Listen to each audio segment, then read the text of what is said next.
Bismillahirrahmanirrahim. Assalamualaikum warahmatullahi wabarakatuh. Bismillah, alhamdulillah, wassalatu wassalamu ala rasulillah wa alihi wa sahbihi wa walah. Allahumma salli ala sayyidina Muhammadin al-Fatih lima ughliq wal khatim lima sabaq nasiril haqqi bil haqqi wal hadi ila siratikal mustaqim wa ala alihi haqqa qadrihi wa miqdarihi al-azim. Amma ba'd. Subhanaka la ilma lana illa ma 'allamtana innaka antal alimul hakim. Rabbi shrah li sadri wa yassir li amri wahlul 'uqdatam min lisani yafqahu qawli. Hadirin wal hadirat jamaah Masjid Jami'ul Hidayah yang dirahmati Allah. Alhamdulillah, pagi hari ini kita dalam keadaan sehat walafiat, sehat jasmani dan rohani, kembali menunaikan salah satu kewajiban kita, sholat subuh berjamaah. Mudah-mudahan Allah senantiasa menerima amal ibadah kita dan senantiasa terus memberikan taufik hidayah-hidayahnya kepada kita semua. InsyaAllah pada pagi hari yang barakah ini kita akan mengambil satu bab dari kitab Riyadhis Shalihin, yaitu al-hassu 'alal izdiyadi minal khairi fi awakhiril umr. Al-hassu 'alal izdiyadi, dorongan, gugahan dari Allah maupun Rasulnya untuk apa? Al-izdiyad, memperbanyak, 'alal khair, produksi kebaikan-kebaikan, amal-amal saleh, fi awakhiril umur, di ujung atau akhir-akhir umur kita. Ibadallah, hadirin wal hadirat rahimakumullah, kita sudah diberikan informasi bocoran sebetulnya oleh baginda Rasulullah sallallahu alaihi wasallam tentang umur umat Nabi Muhammad sallallahu alaihi wasallam. Apa kata baginda Nabi? A'maru ummati baina sittin wa sab'in. Umur umatku berkisar antara 60 hingga 70, dan sedikit yang melampaui itu. Nah, itulah juga karenanya Al-Imam An-Nawawi rahimahullahu ta'ala di bab ini mengawali dengan satu firman Allah subhanahu wa ta'ala, yaitu di surah Fatir ayat yang ke-37. A'udzubillahi minasyaitonir rajim. Awalam nu'ammirkum ma yatadhakkaru fihi man tadhakkara wa ja'akumun nadhir. Bukankah kami telah berikan umur yang cukup pada kalian semua? Kita masih hidup di dunia sekarang ini. Ma yatadhakkaru fihi, di mana di masa yang sudah diberikan itu bagi orang yang mau sadar. Man tadhakkara, orang yang mau merenung, mau tafakur, dia akan bisa mengambil pelajaran. Wa ja'akumun nadhir, sementara sudah datang pula itu yang namanya an-nadhir. Nah, ma'nahu awalam nu'ammirkum sittina sana.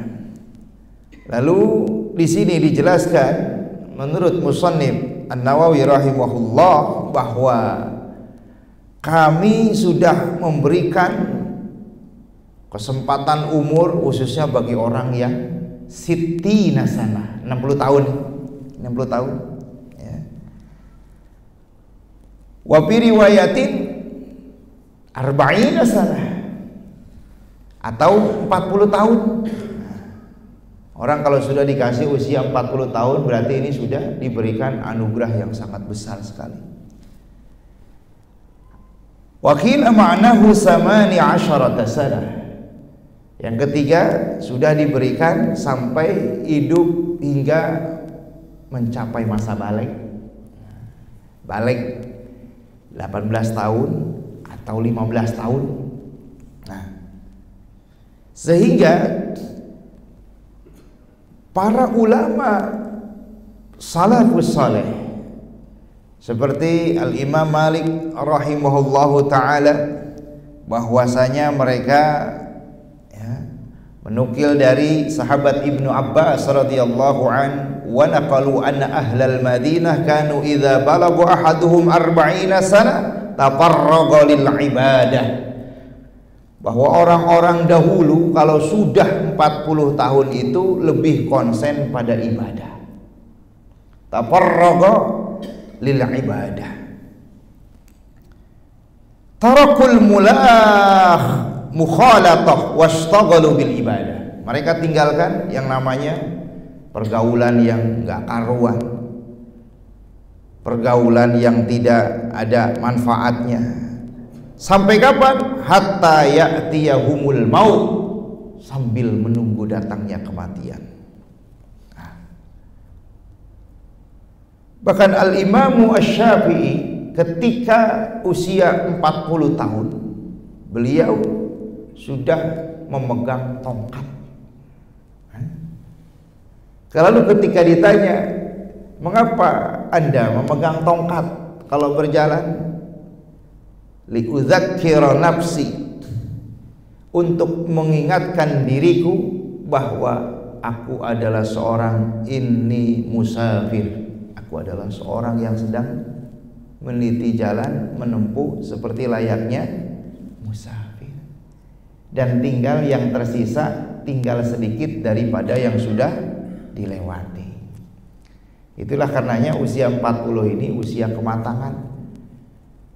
Baginda Nabi diangkat menjadi Nabi dan Rasul di usia 40. Dan kalau sudah 40 itu sudah jangan tungak tengok lagi. Apalagi sudah 50. Apalagi sudah 60. Ya, sebetulnya saya juga ya mau pakai tongkat gitu kan.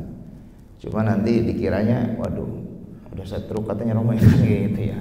Wah, ini belum 50 baru 45 udah asam urat apa stroke. Dikira stroke ternyata. Jadi sebetulnya memang sunnah. Usia 40 para habaib, para syurafa, para fudhala, mereka banyak menggunakan tongkat itu sebetulnya memang sunnah. Sunnah menggunakan tongkat. Untuk apa? Tapi bukan untuk main-mainan, bukan untuk gaya-gayaan, untuk menjadi jangkar bahwa dengan tongkat sebagai simbol al-asa itu sebagai simbol bahwa dia adalah orang yang sedang bepergian atau musafir di muka bumi ini dan akan meninggalkannya, akan pulang. Dan tongkatnya juga yang lurus, jangan kayak tongkat pendekar yang kepalanya ular gitu ya.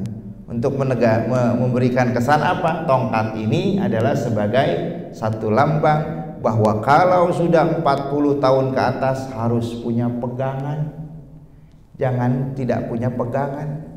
Pegangan apa? Ya pegangan amal-amal soleh. Jangan hanya cukup dengan amaliyah amalan fardu. Ya, karena apa? Baginda Nabi Sallallahu Alaihi Wasallam dan Allah Subhanahu Wa Taala berfirman dalam hadis qudsinya, kalau cuma ngamalin atau ngandelin amalan fardu, kita belum bisa menjamin apakah amal ibadah kita sudah pasti diterima atau sudah pasti sempurna. Bukankah kita ingat bahwa apabila nanti sholat kita dihisab, bagaimana para malaikat, itu sholat hambaku, wah tekor ya Rob, wah tekor. Nah, kalau memang tekor begitu, coba lihat ada nggak amaliyah sunnahnya? Oh ada, maka akan disempurnakan. Dan di situ dituntut istiqamah, sehingga memperbanyak menyibukkan diri untuk lebih mantap lagi punya pegangan. Apalagi maknanya kenapa pakai tongkat disunahkan atau dianjurkan, supaya apa? Bahwa jalannya orang kalau sudah 40 tahun ke atas harus lurus, udah jangan lagi tungak tengok, udah mantep gitu kan, sudah mantep. Dan yang menjadikan pegangan juga pegangan yang lurus, jalannya juga jalan yang lurus. Sehingga dia selalu ingat dengan itu, layaknya seorang musafir, bahwa pagi masih ada, boleh jadi sore sudah tiada. Kan itu. Ya. Dan kita ini kan umur kita ini ya mana sih sekarang ya, ada nggak yang 100 di sini? Nggak ada kan? Paling di sini ada mungkin 80, 85, 90 juga udah jarang. 100 apalagi. Kalau zaman dulu, zaman Nabi Nuh, ya 150 baru balik. Gitu kan. Maka sekarang kalau ada yang 50 tahun masih mandiin ayam aja maghrib-maghrib, jangan-jangan belum balik. Kan gitu ya. Umat Nabi Nuh baliknya 140 tahun, belum bisa pakai celana. Saudara sekalian. Ya, kenapa? Rata-rata umurnya 1800. Masa balik itu 10%-nya. Kan gitu. Nah, kalau kita ini kan ya 60 tahun rata-rata. 10% berapa? Kalau 10% 60 tahun berarti 6 berapa? 6 tahun. Ya, 6 tahun. Ya, itu juga 6 tahun sekarang udah ada anak yang sudah balik, anak perempuan. Ya, walaupun standar balik anak laki-laki menurut Nabi Shallallahu Alaihi Wasallam itu 15 tahun. Dari mana dalilnya? Sahabat Ibnu Umar ketika ya sempat minta izin kepada baginda Nabi ingin ikut perang. Ya Rasul, saya mau ikut perang, saya mau gabung. Umur kamu berapa? 14. Pulang. Nah, itu. Temani saja ibu kamu sana. Tahun berikutnya, ya Rasul, saya mau ikut gabung ke medan tempur. Usia kamu berapa? 15. Silahkan. Nah, dari situ dijadikan satu patokan oleh para ulama mujtahidin, para fuqaha, berarti 15 ini sudah dewasa, balik sampai usia untuk menjalankan tugas kewajiban agama. Ini umur kita nih. Nah, Allah memberikan warning kepada orang yang sudah diberikan usia 60 tahun atau 40 tahun atau sudah sampai masa balik. Karena sudah balik ini berarti sudah mengemban tugas kewajiban agama. Awalam nu'ammirkum ma yatadzakkaru fi man tadzakkara wa ja'akumun nadhir. Sudah datang, padahal ditambah lagi sudah datang peringatan an-nadhir, ay an-nabi sallallahu alaihi wasallam. Ya, sudah datang peringatan, datang Rasulullahnya sudah datang. Ya, bahkan buktinya Qur'annya juga sudah diabadikan dan kita bisa pelajari. Makna yang pertama, an-nadhir adalah an-nabi. Kenapa? Karena baginda Nabi ya salah satu namanya dan mengemban tugas basyiran wa nadhira. Makna yang kedua, waja'akumun nadhir, surah Al-Fatir ayat 37 ini adalah an-nadhir ya. Menurut sahabat Ikrimah dan Ibnu Uyainah, an-nadhir bermakna asy-syaib, uban. Padahal sudah datang peringatan uban. Nah, ketika orang sudah ada uban berarti sudah ada peringatan. Ketika rambutnya sudah mulai beruban berarti waja'akumun nadhir. Padahal sudah datang peringatan. Karena kalau sudah ada uban berarti sudah harus siap-siap lebih dekat kepada pulang. Sudah perlu pulang.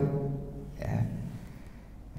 Hingga sekarang ini ya, adapun urusan nanti uban itu ya apakah karena ya minyak rambut ataupun sampo acak-acakan itu urusan dia. Yang penting pokoknya asyaib itu uban. Bahkan memang min asyrati saah, di antara tanda kiamat anak-anak pada beruban, kan gitu ya. Karena saking dahsyatnya itu.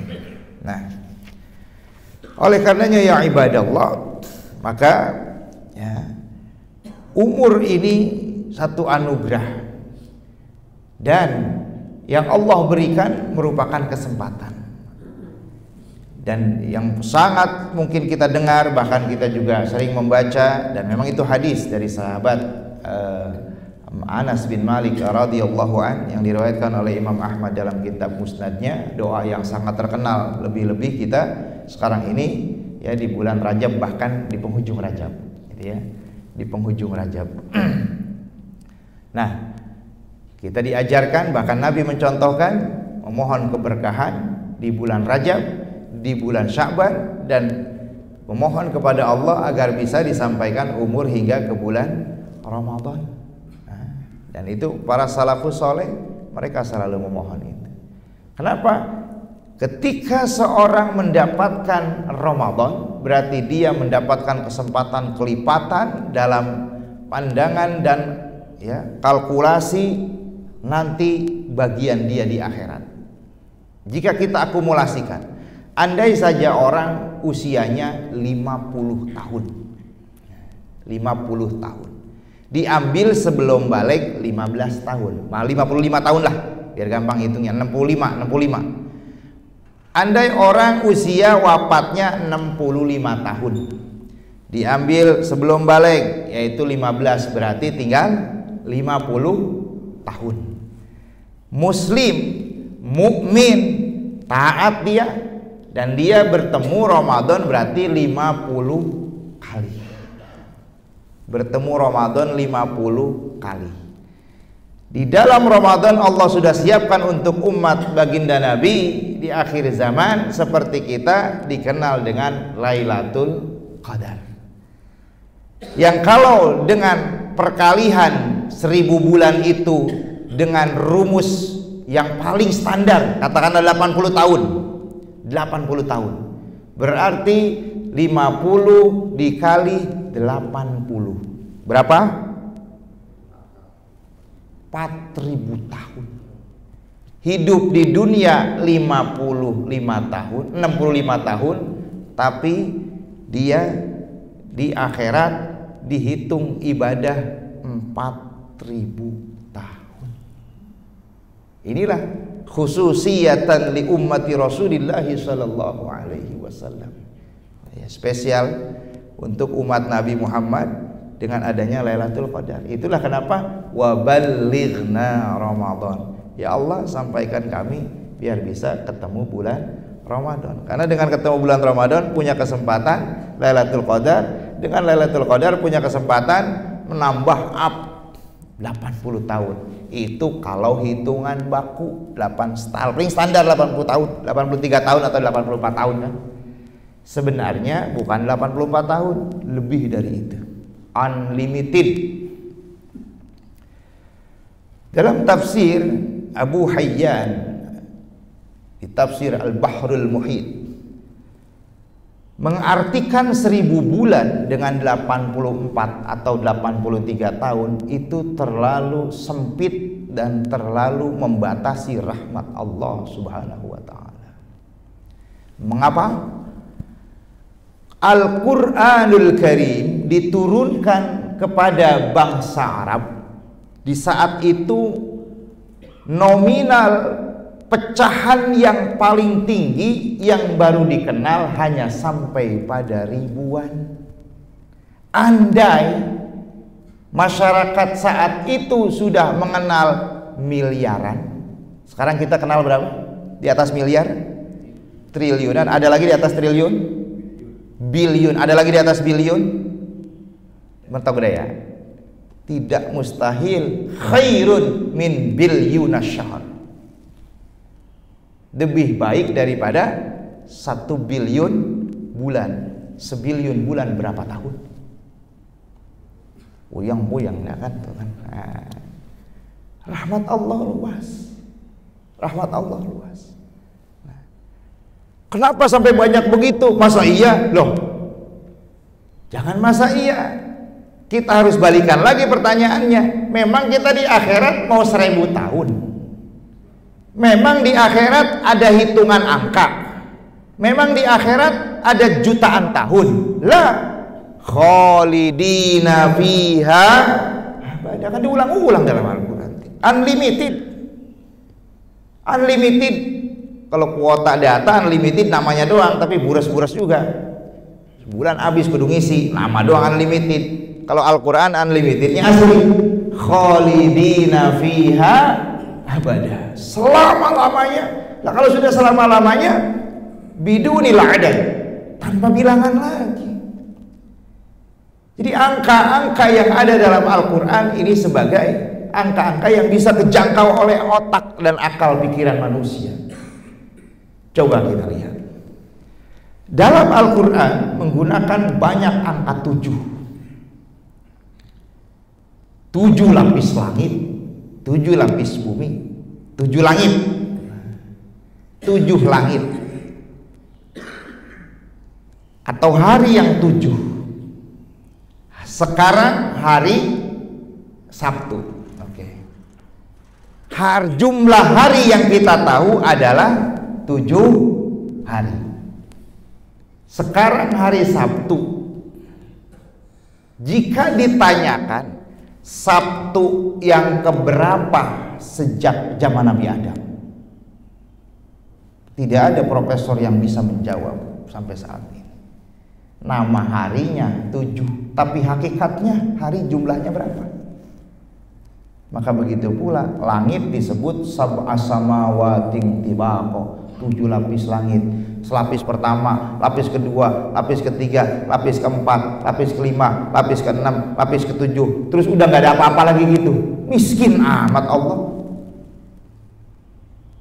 Udah setelah ketujuh gitu kosong gitu, melongkong. Miskin amat. Di mana? Innallaha ghaniyun 'anil 'alamin. Allah Maha Kaya. Ya. Angka 7 yang ada dalam Al-Quran bimakna katsir. Karena orang Arab kalau sudah menyebut sab'un banyak, yang sudah tidak terbatas lagi. Terbukti hari kita namanya 7, hakikatnya hari keberapa sekarang? Wallahu a'lam. Gak ada yang sanggup ngitung. Atau kita rujuk lagi, lebih spesifik lagi dalam suratul Baqarah. Mathalul ladzina yunfiquna amwalahum fi sabilillahi kamathali habbatin ambatat sab'a sanabila fi kulli sumbulatin mi'atu habbah. Perumpamaan orang yang sedekah seperti menanam satu benih. Dari benih itu muncul 7 tangkai. Setiap tangkai ada 100 biji benih lagi. Lalu berarti 100 biji benih di setiap tangkai menjadi 700 dari asalnya satu benih. Lalu dari 700 itu disebar lagi, berarti kali 700 lagi. Nanti muncul begitu lagi, disebar lagi. Ada nggak batasnya? Beras yang kita makan sekarang benihnya 1. Pertanyaannya, biji beras yang keberapa yang kita makan hari ini? Wallahu yudha'ifu liman yasha wallahu wasi'un alim. Allah berkuasa melipat gandakan kelipatan-kelipatan itu sesuai kehendak Dia. Dan Allah maha luas rahmatnya. Benih padi itu 1 miliaran orang kebagian semua sampai sekarang. Jadi jangan pernah menganggap sempit anugerah Allah. Di ayat itu pun penutupnya tidak dibatasi. Yudha'ifu liman yasha wallahu wasi'un alim. Allah melipat gandakan, terserah Dia. Kalau terserah Allah, sesuai kehendak Allah, bukan kehendak manusia. Tidak lagi ada terbatas. Nah, oleh karenanya kalau kita asumsikan atau akumulasikan ketemu Ramadan, sekarang kita ganti lagi rumusnya, jangan 80 tahun, 800 tahun dah. Orang berarti nemuin 50 kali Ramadan kali 800 berarti berapa? 4 ya? 40.000, 400.000 tahun. Itu pun masih sedikit. Ya. Jadi nanti di akhirat di surga 400.000 tahun udah gitu dikeluarin, diusir. Nah, lalu di mana khalidina fiha? Lalu di mana abadan-abadan? Tidak terbatas, tidak terbatas. Ya Allah, ya ini satu anugerah untuk umat Rasulullah Sallallahu Alaihi Wasallam. Di dunia umurnya singkat, tapi di akhirat nilai ibadahnya berlipat-lipat. Dan di dunia dilahirkannya di masa akhir, kecil-kecil, umurnya pendek, ya kan? Kita bisa bayangkan kondisi orang-orang zaman sebelum kita, karena di antara salah satu khususiyah al-ummah Muhammadiyah fi akhir zaman, yaitu mereka wahum sigar, kecil-kecil badannya kayak kita. Ya, coba kita bayangkan kalau kayak Nabi Adam atau kayak keturunan Shish atau kayak keturunan Nuh, rata-rata 30 hasta, kurang lebih 60 hasta, kurang lebih 30 meter. Butuh berapa meter kalau ngubur? Kalau badan kita 20 meter, butuh rumah RSS nggak cukup. Beli tanah 60 meter, orangnya aja 60 meter, buat rebahan aja mentok. Sehingga jadi irit, makannya irit, minumnya. Walaupun nanti kita akan dibangkitkan di akhirat bukan casing yang ini, ya. Bahwa orang-orang yang beriman nanti di akhirat bukan casing yang seperti ini. Sittuna dzira'an, mereka seperti penampilan Nabi Adam alaihissalam, yaitu 60 hasta, kurang lebih 30 meter. Ya, jadi bukan casing yang ini, 30 meter nanti. Gede amat kayak gitu. Maka kalau ada gambaran di Al-Quran, ada surga, ada apel, ada anggur. Ya kalau orangnya tingginya 30 meter berarti anggurnya segede gentong. Ya biar ideal lah. Wah, masa orangnya tingginya ya 30 meter, anggurnya seperti kayak anggur dunia. Maka kata sahabat Ibnu Abbas, apa yang digambarkan dalam Al-Quran tentang kenikmatan surga itu yang sebatas terjangkau. Karena hakikatnya mala ainun ra'at wala udhunun sami'at wala khatara ala qalbi bashar. Semua kenikmatan yang aku sediakan, kata Allah dalam hadis kursinya, belum pernah dilihat oleh pandangan mata siapapun, belum pernah didengar oleh telinga siapapun, dan belum pernah terbesit oleh hati siapapun. Berarti nggak kebayang, ya, nggak kebayang, dan tidak terjangkau oleh nalar kita. Nah, waja'akumun nadhir, qala Ibnu Abbas wal jumhur huwa an-nabi sallallahu alaihi wasallam wa qila asy-syaib qalahu Ikrimah wa Ibnu Uyainah wa ghairuhuma. Sudah datang, kita peringatan sudah dikasih, Nabi sudah datang, uban sudah bermunculan di kepala, yang selembar, 2 lembar, 3 lembar, makin muncul. Wa ammal ahaditsu fal awwalu an Abi Hurairah radhiyallahu anhu anin Nabiy sallallahu alaihi wasallam qala a'dzarallahu ila mri'in akhara ajalahu. Allah masih mentolerir orang yang hidupnya mungkin 20 tahun belum sadar-sadar, 30 tahun masih main gapleh, 40 tahun masih mungkin ya di sholat, di kagak, di puasa, di kagak, 50 tahun masih ngadu ayam. Oke lah, a'dzarallahu ila mri'in, masih ditolerir. Tapi hatta balagha sittina sana, kalau sudah 60 tahun maka kebangetan. Ya, ini dalam hadis sahih riwayat Imam Bukhari. Allah masih tolerir lah. A'dzarallahu ila mri'in akhara ajalah. Allah masih tolerir. Kalau anak muda mungkin masih nakal, masih remaja mungkin susah diatur, membayang juga ya nggak bisa istiqomah. Tapi kalau sudah sittina sana hatta balagha sittina sana, maka ya lam yatruk lahu udron, tidak ada lagi alasan. Mau alasan apa lagi? 60 tahun ya, 60 tahun ya, sholat udah kagak, kerja kagak, gaji nggak punya, pangkat pada copot ya, kerjaan bengong aja ya, jumatan kagak, ngaji nggak mau, baca Quran nggak bisa, baca tasbih ya males, itu kan ya. Mau ngapain yang begini, itu kan. Untung masih dikasih hidup, padahal dia diberikan akhara ajalahu. Ketika diberikan kesempatan hidup sebenarnya masih dikasih waktu. Nggak usah pesimis, dosa banyak, dulu suka maksiat, minim amal soleh, nggak usah pesimis. Di ayat yang lain Allah berikan motivasi dan kabar gembira yang sangat luas.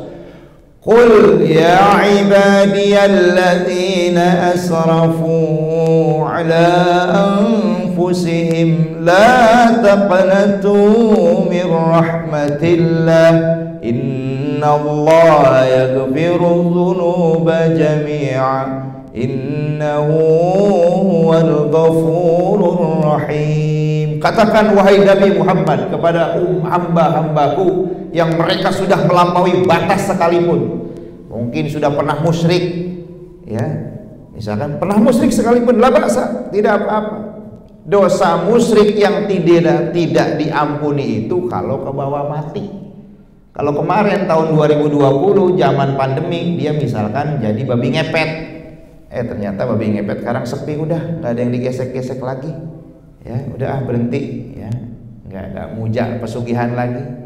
Mau taubat silakan, malam yuqargir, selama nyawa belum di tenggorokan ya. Kalau sudah ke bawah mati dia musyrik ya, tidak dapat ampunan Allah. Tapi kalau la taqnatu min rahmatillah, jangan sekali-kali putus asa dari rahmat Allah.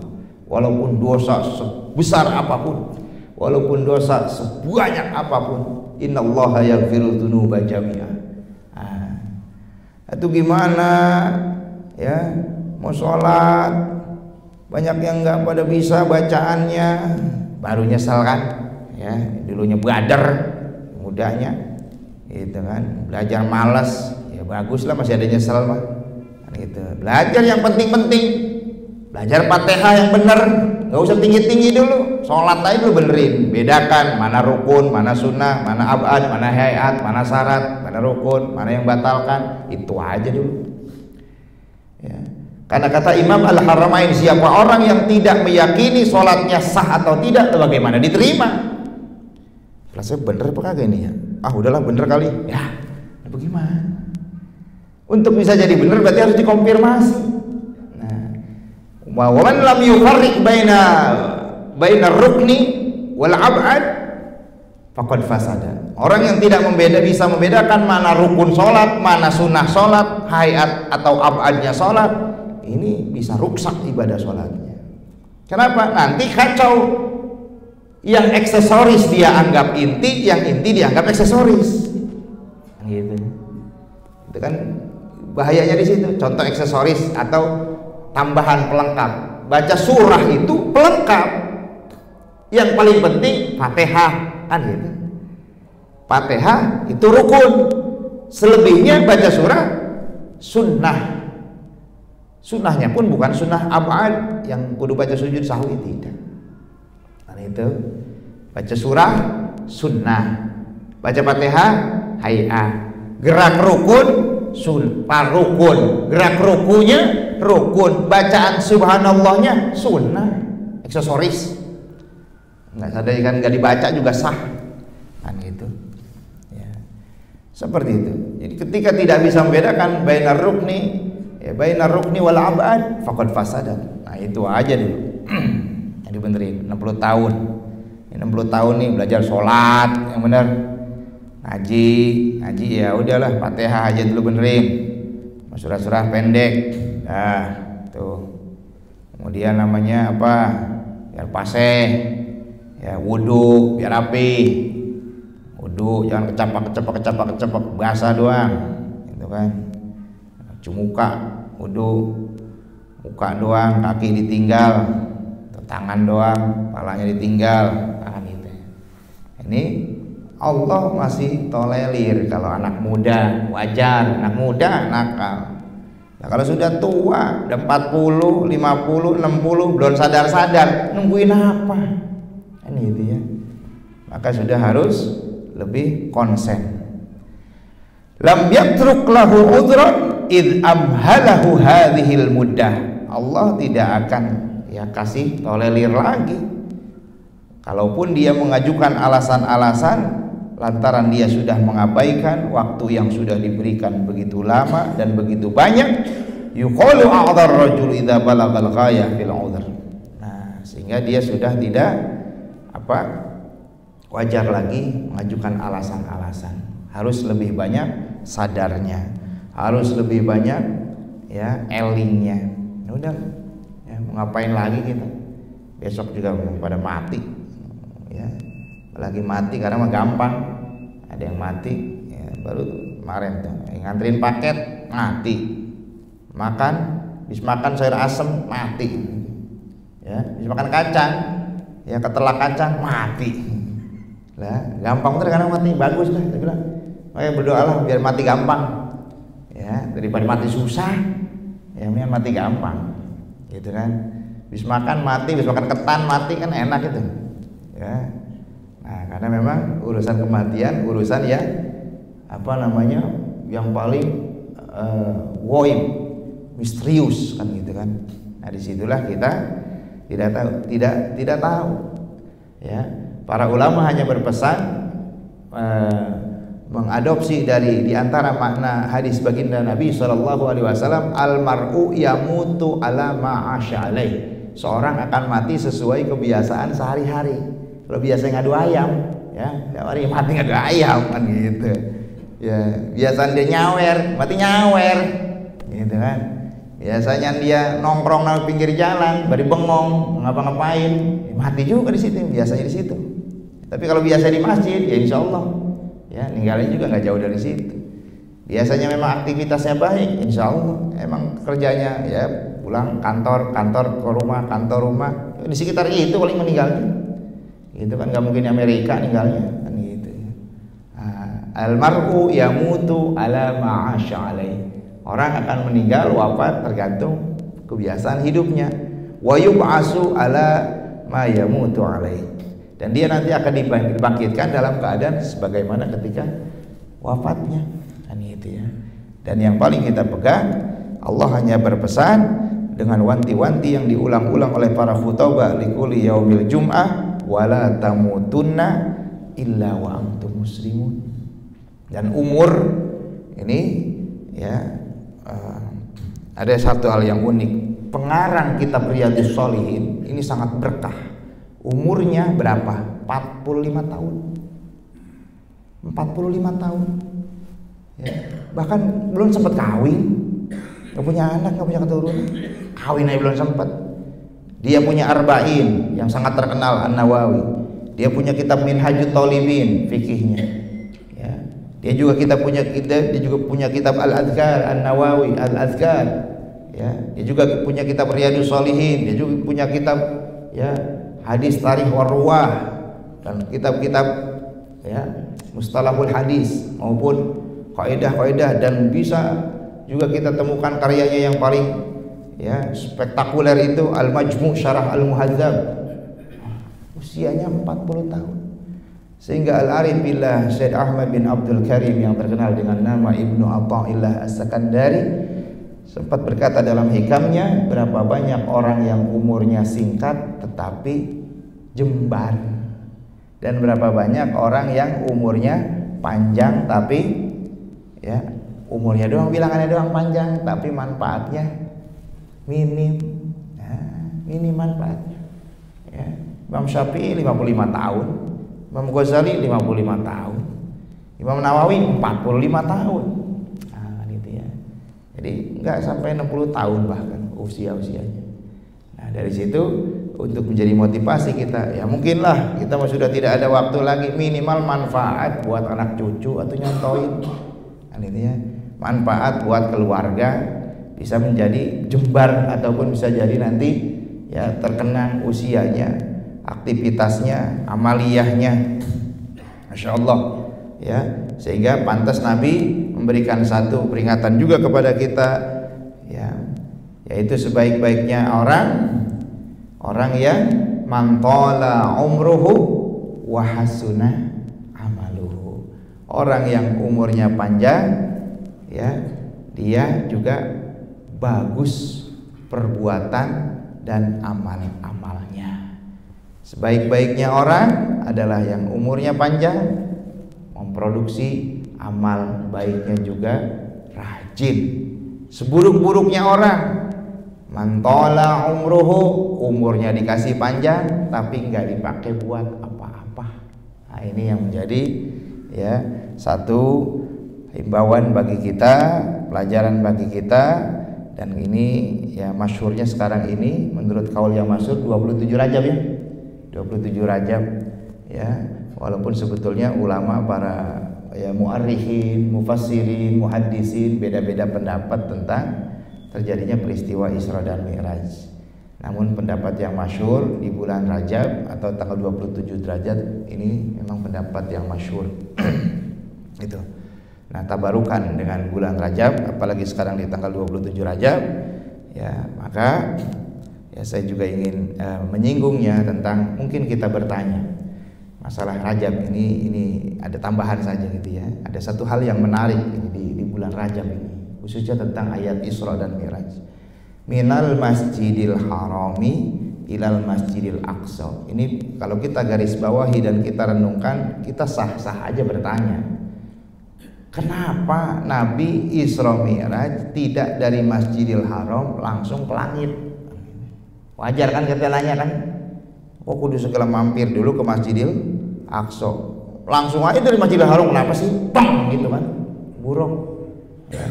Setiap begini pasti ada rahasia kan gitu.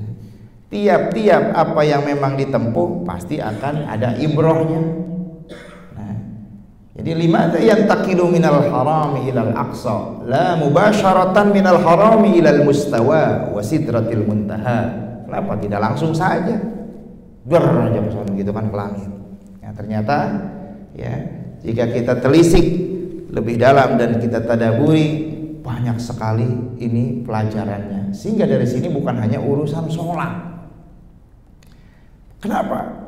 Karena Baitul Maqdis, Masjidil Aqsa adalah kiblatnya nabi-nabi Bani Israel. Dan ketika baginda Nabi menuju ke sana berarti mengakui kiblatnya dan membenarkan kiblat nabi-nabi Bani Israel. Israel adalah Nabi Yakub, Yusuf, Ayub, Syu'aib, Musa, Harun, Zulkifli, Daud, Sulaiman, Ilyas, Ilyasa, Yahya, Zakaria, Isa. Tuh, Bani Israel. Kiblatnya kalau sholat ke Masjidil Aqsa. Ketika Nabi mengkonfirmasi, ya ini adalah kiblat para nabi-nabi sebelum aku, berarti agar apa? Orang yang mengklaim berpegangan kepada Taurat, orang yang mengklaim berpegangan kepada Injil, mereka dengan bisa tegas mengatakan Muhammad bin Abdullah benar-benar seorang utusan Allah. Karena apa? Dia juga mengakui nabi-nabi sebelumnya. Yang kedua, kenapa minal haram ilal aqsa? Karena kiblat yang pertama, ketika setelah diperintahkan 17 rakaat atau 5 waktu sehari semalam, kiblat yang pertama itu yang dijadikan kiblat oleh Nabi dan sahabatnya memang ke Masjidil Aqsa. Berapa lama? 16 bulan. Karena itu akan dijadikan kiblat, maka Nabi harus tahu dulu. Enggak langsung ke Ka'bah. Dan itu diabadikan dalam suratul Baqarah, qad nara taqalluba wajhika fis sama falan walliyannaka qiblatan tardaha. Wahai Nabi, kami banyak melihat engkau menengadahkan wajahmu dan kedua tanganmu berdoa ke langit untuk memohon karena rindumu kepada Baitullah yang ada di Mekah Al-Mukarramah. Maka mulai saat ini setelah kurang lebih 16 bulan kau menghadap sholat ke Baitul Maqdis atau Masjidil Aqsa, falan waliyannaka qiblatan tardhaha, silahkan palingkan wajahmu, arah kiblatmu ke arah yang kau inginkan, alias ke Ka'bah Baitullah Mekah. Kejadian itu di waktu asar, separuh 2 rakaat menghadap Baitul Maqdis atau Masjidil Aqsa, sisanya menghadap yaitu ke Ka'bah Baitullah di Mekah. Kejadiannya di suatu tempat yang kemudian diabadikan sekarang disebut dengan Masjid Qiblatain yang ada di Madinah.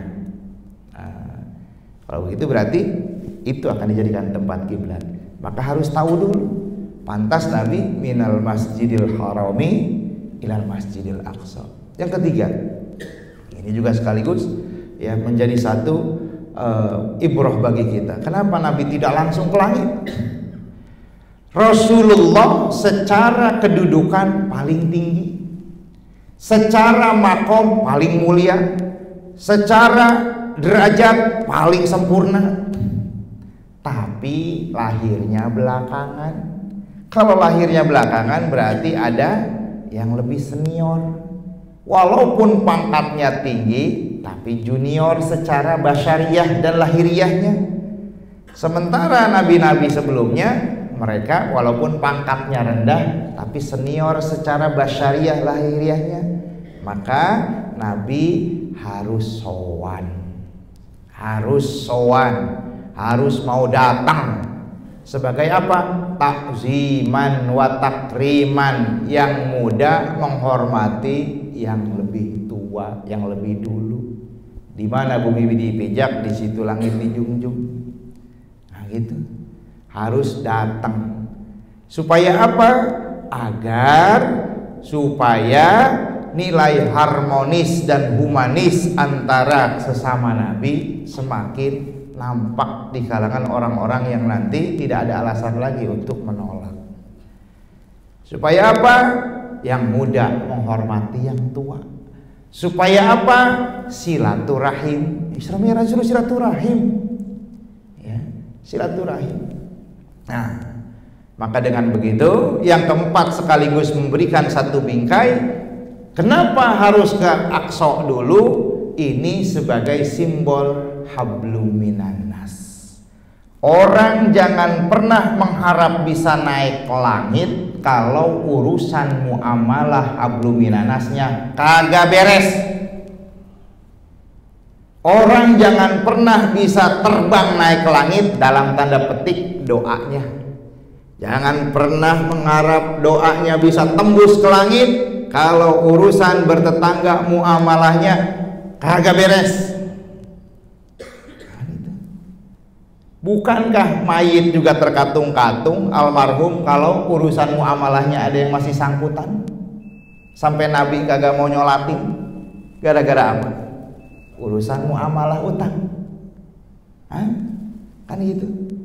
Maka kita jangan hanya vertikal ritual semata, tapi juga harus lebih awal. Nabi mengajarkan dalam Al-Quran, bahkan diabadikan dengan ya, pola Isra dan Mi'raj ini. Beresin hablum minan nas, nanti akan dengan mudah menuju langit. Bahkan kalau udah menuju langit mah Allah nanti yang ngatur. Bahkan sudah disiapin namanya buraq, alias doanya secepat kilat, alias mustajabah, makbulah. Dan itu kemudian diabadikan.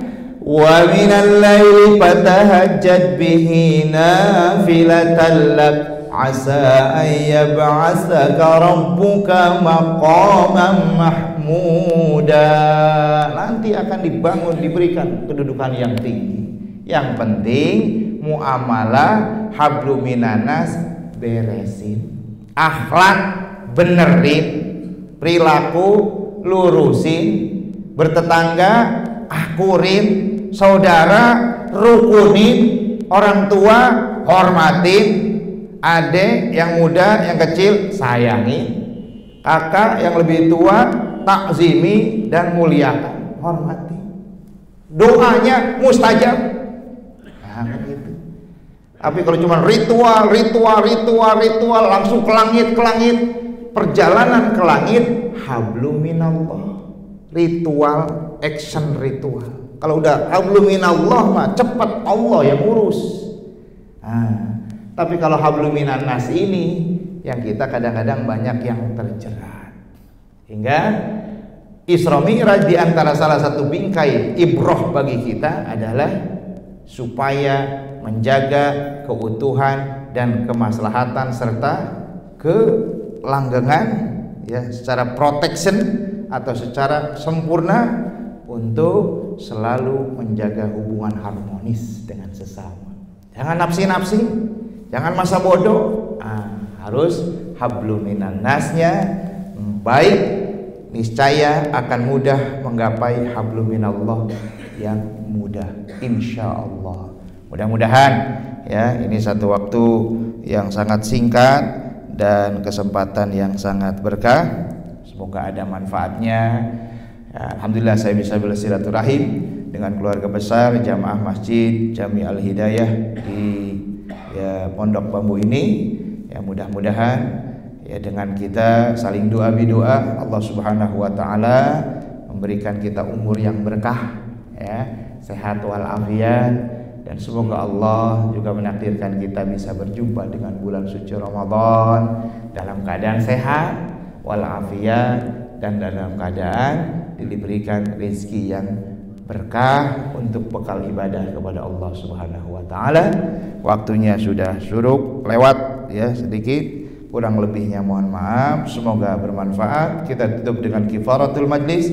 Subhanakallahumma wa bihamdika asyhadu an la ilaha illa anta astaghfiruka wa atubu ilaik. Walhamdulillahirabbil alamin. Wal afu minkum. Wassalamualaikum warahmatullahi wabarakatuh. فبأي آلاء ربكما تكذبان